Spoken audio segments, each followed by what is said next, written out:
Bildiğiniz üzere özellikle çözüm süreciyle başlayan, özellikle bölgemizde de yansıyan oldukça olumlu bir iklim var.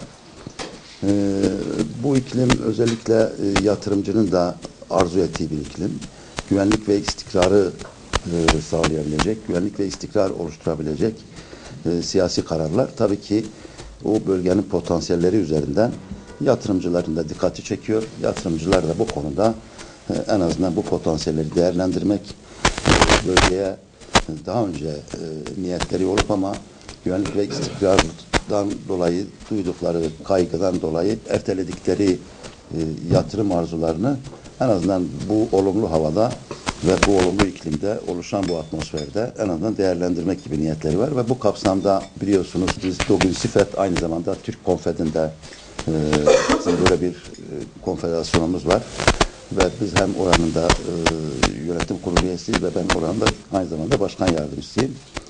Daha önce Cizre'de TÜSİAD'la birlikte gerçekleştirdiğimiz özellikle Doğu ve Güneydoğu Yatırımcı Danışma Konseyi tarafından yapılan bir toplantı vardı ve bu toplantıdan sonra özellikle hem Türk Konfed'in hem TÜSİAD'ın bu toplantıları önümüzdeki dönemlerde de sürdüreceği ve bazı bölgelerde bu bölge o illerin hem yatırım potansiyelini açığa çıkarmak hem de orada nasıl yatırım yapabiliriz en azından değerlendirmek bakımından bir dizi toplantılar yapacağını ifade etmişti. Bu kapsamda da yarın yine TÜSİAD ve Türk Konfed'in ortaklaşa düzenlediği yine Dogun Sifet'in ve yine Dicle Sifet'in de ev sahipliğinde yapılacak Batman'daki toplantıyla alakalı en azından siz basın mensupları arkadaşlarımıza bazı değerlendirmeler ve bu toplantının en azından niye yapıldığı ile ilgili bazı açıklamalar ve bu konuda da kamuoyunun en azından bu toplantıya çekmek bakımındandır.